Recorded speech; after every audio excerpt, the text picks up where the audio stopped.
friends geometry एक problem discuss करছি বলছে in triangle PQR এই PQR ট্রায়াঙ্গেলে এই PQR ট্রায়াঙ্গেলে বলছে PQ এর একটা মান দিয়ে রেখেছে লেন্থ PQR এর লেন্থ PQ এর লেন্থ দিয়েছে 20 সেন্টিমিটার PR এর লেন্থ দিয়েছে 30 সেন্টিমিটার এরা ল্যাটারাল সাইডস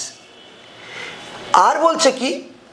একটা অ্যাঙ্গুলার বাইসেক্টর আছে the angular bisector of angle QPR এই যে অ্যাঙ্গুলার বাইসেক্টর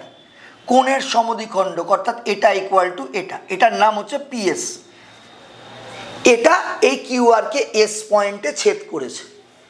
আমাদেরকে QR এর লেন্থটা প্রোভাইড করেছে 25 সেন্টিমিটার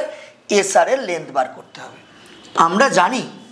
যদি এই PS টা অ্যাঙ্গুলার বাইসেক্টর হয় তাহলে এই ট্রায়াঙ্গেলের যে ল্যাটারাল সাইডসের রেশিও সেটাই হয়ে যায় এই বেসের রেশিও বেসটা ভাঙার পরে যেটা তৈরি হয়েছে দুটো পার্ট তার রেশিও তার মানে আমরা বলতে পারি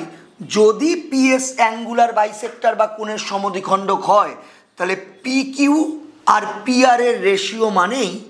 এটাই অ্যাকচুয়ালি QS এবং SR এর রেশিও তাহলে সেই রেশিওটা কি হচ্ছে 20:30 তার মানে 2:3 2:3 তাহলে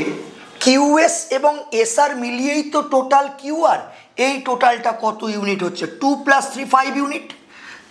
এদিকে বলছে QRটা হচ্ছে 25 সেন্টিমিটার তার মানে 5 ইউনিট মানেই 25 ইউনিট যদি 25 হয় 1 ইউনিট হবে 5 বার করতে কি হবে বার করতে বলেছে SR এর ভ্যালু এই রেশিওটা তো 2:3 ছিল 2:3 ছিল মানে 3 ইউনিটের ভ্যালু কত হবে 1 যদি 5 সেন্টিমিটার হয় 3 হবে 15 সেন্টিমিটার অর্থাৎ SR এর ভ্যালু হবে 15 centimetre option B is the correct answer বিভিন্ন সময় SSC তার বিভিন্ন এক্সামে কিন্তু এই কোশ্চেনটা এই টাইপটা দিয়ে যাচ্ছে থ্যাংক ইউ